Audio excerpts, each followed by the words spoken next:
Boa tarde.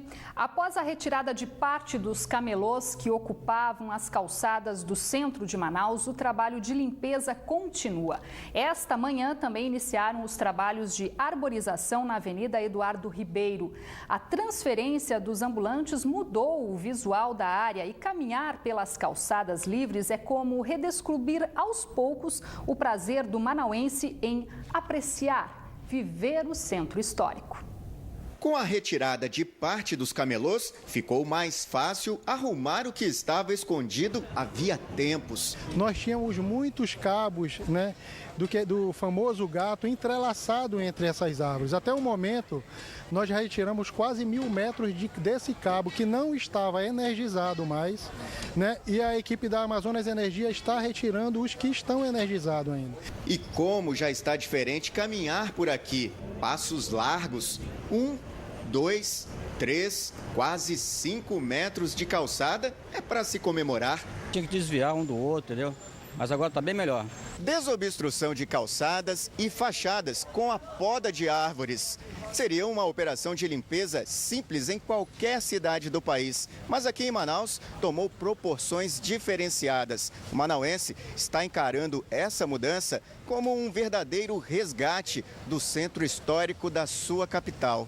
A história explica a explosão dos ambulantes nas calçadas do centro, logo que a Zona Franca perdeu competitividade com a abertura aos importados no governo Collor, no início dos anos 90. Nós tivemos uma queda de 45 mil empregos. Então, para onde foi essa massa de trabalhadores? A partir daí, os camelôs começaram a tomar conta das ruas centrais da cidade.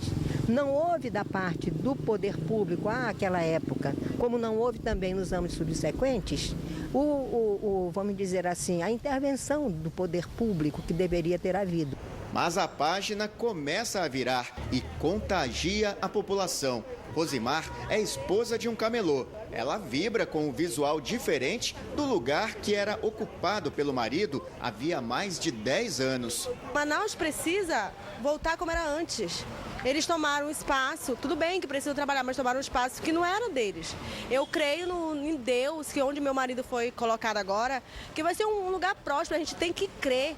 E quem diria, Sofia ganhou o direito de passear no centro de carrinho. Dá para passar com o carrinho, dá até para atravessar a rua melhor, Felicidade dela mesmo. O escritor Elson Farias, autor de um roteiro lírico do centro de Manaus, diz que é um momento para festejar a cidade. A cidade ficou realmente mais aberta, mais limpa, mas é muito mais agradável a gente andar no centro agora, a pé. Porque antes era impossível se andar a pé. Para que todos nós, os cidadãos de Manaus, possamos viver a nossa vida tranquila, e frequentar o centro da cidade. É um resgate de direitos simples que o cidadão comum já nem se lembrava mais. Uma reviravolta de efeito rápido. Tá na fala. Era muito ruim, muito ruim. Agora está bem melhor. O manauense redescobre o centro histórico da capital. É um resgate emocionante, é uma história que está sendo recontada, E o prefeito Arthur Vigílio, na verdade, cumpre novamente um papel de fazer essa virada da cidade, Manaus se reencontrando consigo mesmo.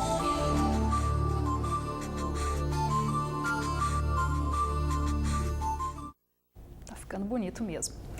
3 detentas escaparam na madrugada de hoje da cadeia pública Raimundo Vidal Pessoa, no centro de Manaus, mas foram recapturadas logo em seguida. Elas aproveitaram a troca de turno e escaparam pelo estacionamento. A Sejus agora investiga se houve facilitação por parte de agentes penitenciários. Maiara Rocha.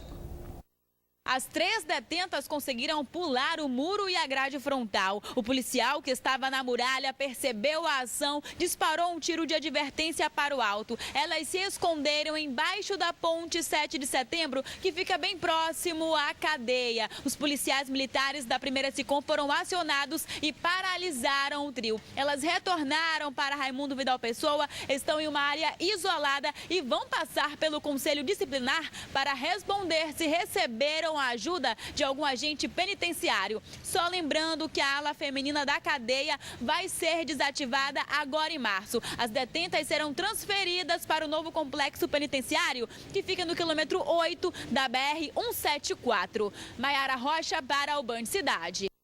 E a polícia do Amazonas desarticulou uma quadrilha de traficantes que atuava na zona centro-sul de Manaus. Um dos líderes era ligado a uma facção criminosa que atua nos presídios do estado.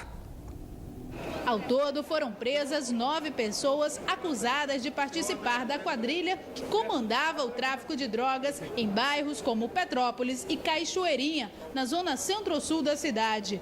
André Alves dos Santos, conhecido como Arapapá, é apontado pela polícia como líder do grupo e também faz parte de uma organização criminosa que atua nos presídios de Manaus. A gente fez o levantamento de todos os integrantes da quadrilha, como era feita, quem chefiava, e nesse momento tivemos a oportunidade que, via denúncia 181, que eles estariam reunidos, né, os principais integrantes, e decidimos deflagrar e efetuar as prisões. Charles Adriano Matos de Jesus e Esdras Manassés Cavalcante Pinto ajudavam na administração do tráfico. A quadrilha também é suspeita de participação em diversos assassinatos na área. Diego Railton Costa é investigado pelo homicídio de uma menina de 12 anos, ocorrido em 2012. Segundo o delegado responsável pela operação, a investigação continua. Tem mais gente envolvida, vão ser feitas novas prisões, inclusive, conforme eu falei para os seus colegas, a gente vai fazer o levantamento dos bens, todo o material que foi obtido por eles através da renda do tráfico de drogas. O grupo foi encaminhado à cadeia pública Raimundo Vidal Pessoa, no centro da cidade. Uma família da capital denuncia negligência médica em um SPA no bairro Colônia Antônio Aleixo, na zona leste de Manaus, após a morte de uma criança na noite de ontem. Já os plantonistas alegam que a criança já teria chegado em estado grave. Ana Lu Olinda da Silva, de 1 ano e 4 meses, estava com pneumonia há cerca de 2 meses. Segundo a família, a doença estava sendo tratada com medicamentos. Mas na tarde de ontem, a menina deu entrada neste SPA, na Zona Sul, às 3 horas da tarde, para fazer inalação, porque estava com dificuldade para respirar. Familiares da criança acreditam em erro médico. Por volta das 6 horas da tarde, uma enfermeira teria aplicado uma dose de dipirona na menina, que passou mal minutos depois. De acordo com a mãe, Ana Lu era alérgica ao medicamento. Ela até foi encaminhada para a sala de reanimação, mas sem sucesso. A tia, que também estava no local, disse que ouviu 2 enfermeiras discutindo enquanto a menina passava mal. Eu cheguei lá e eu vi quando a chefe de enfermagem disse: "Vocês estão loucas, vocês deram dipirona para a criança era alérgica". Aí a enfermeira que aplicou disse: "Não, eu só dei o remédio que a doutora prescreveu no papel, eu não tenho culpa". Aí agora a menina está lá, está em crise.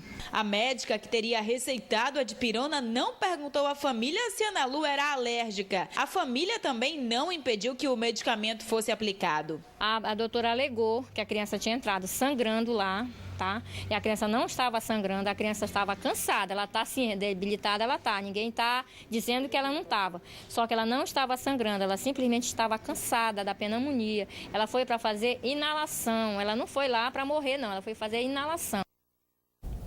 Em nota, a Secretaria de Estado da Saúde informou que a criança era cardiopata e chegou ao SPA em estado grave e também com um quadro de desnutrição. Mesmo assim, a Suzan reforça que todas as medidas foram adotadas e que o caso também está sendo apurado. Em instantes, aqui no Band Cidade, o governador do estado confirma a primeira partida na Arena da Amazônia no dia 9 de março. E veja também, atendimento para ex-pacientes do Centro Psiquiátrico Eduardo Ribeiro é reforçado na capital com a inauguração do serviço residencial terapêutico. O Band Cidade volta já já.